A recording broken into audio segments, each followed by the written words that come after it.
Digital Book Report. Today I'm going to be doing a book review of Likeable Social Media by Dave Kerpen. How to delight your customers, create an irresistible brand, and be generally amazing on Facebook and other social networks. The book was published by McGraw-Hill in 2011. It's 223 pages long, and depending on where you get it from, it costs about $20.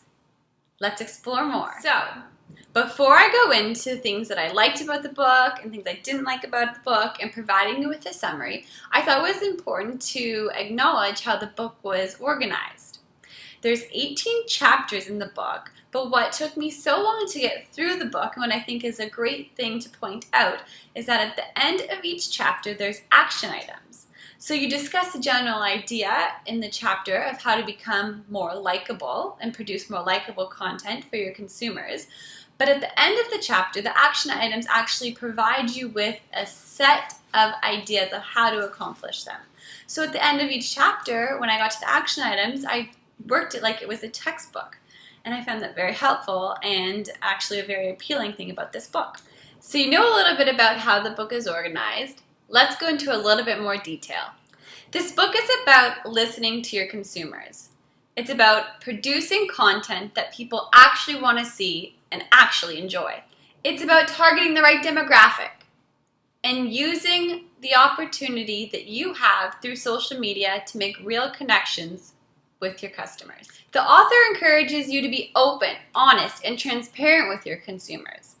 And I think the best example of this is the DND rule, the do not delete rule. They suggest that if someone writes something unfavorable about your company, brand, or product online, don't just delete that comment. Respond to it, fix it, continue to evolve with your consumers. This book also provides us with the golden rule. You'll need a pen and piece of paper for this one, so I'll wait for you to come back.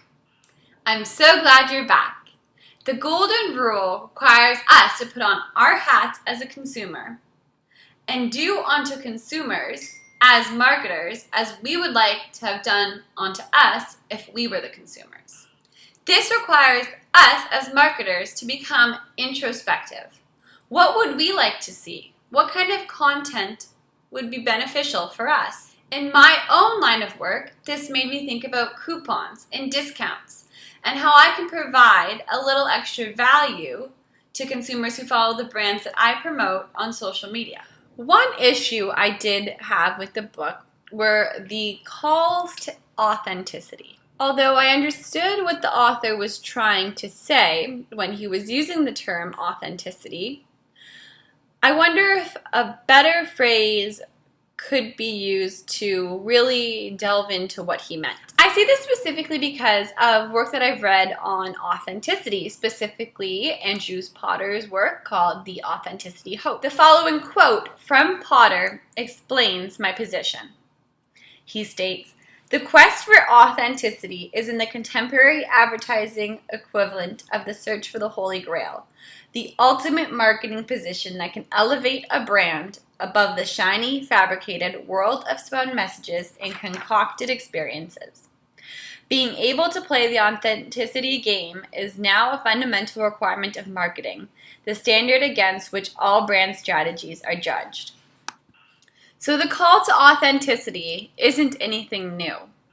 And I think it brings into question this idea of genuine authenticity versus fake authenticity. It has me wondering, can you teach someone how to be authentic and how to act authentically? I believe that the authenticity that Kerpen is discussing requires a level of performance. And I don't think that that can be considered authentic. I think a better way to go about this, and Kerpen does go about this later in his book, is to really focus on humanizing your brand. He does this by discussing how you can encourage people to share stories about their experience with your brand, company, or product. And I think that this is a better way to go about it. I think just general calls to authenticity are confusing and don't necessarily get to the point that he is trying to make. Overall, this was a very informative read. I thoroughly enjoyed the action items and all the statistics that were provided throughout the book. My suggestion to you would be, if you do want to read this book, to go out and also buy a notepad. So as you're going through the chapters, you actually do the action items that he's suggesting. They're extremely helpful and have been really a learning opportunity for me that I didn't really expect from this book. So that was great.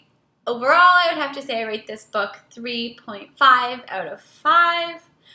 And I am recommending it to family and friends already, so I recommend it to you as well.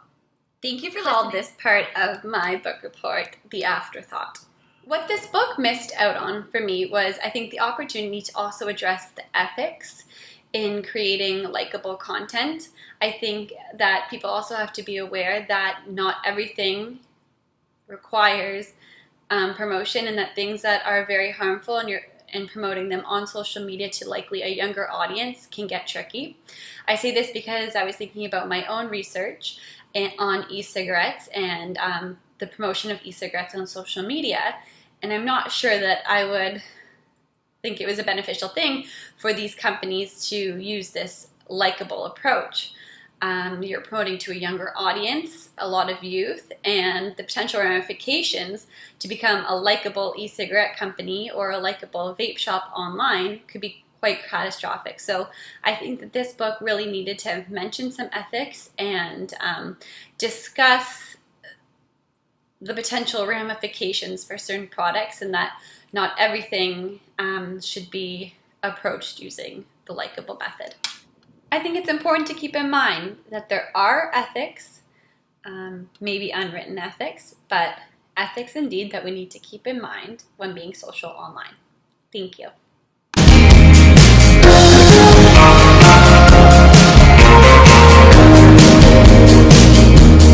She sees him walking in a straight line. That's not really her style.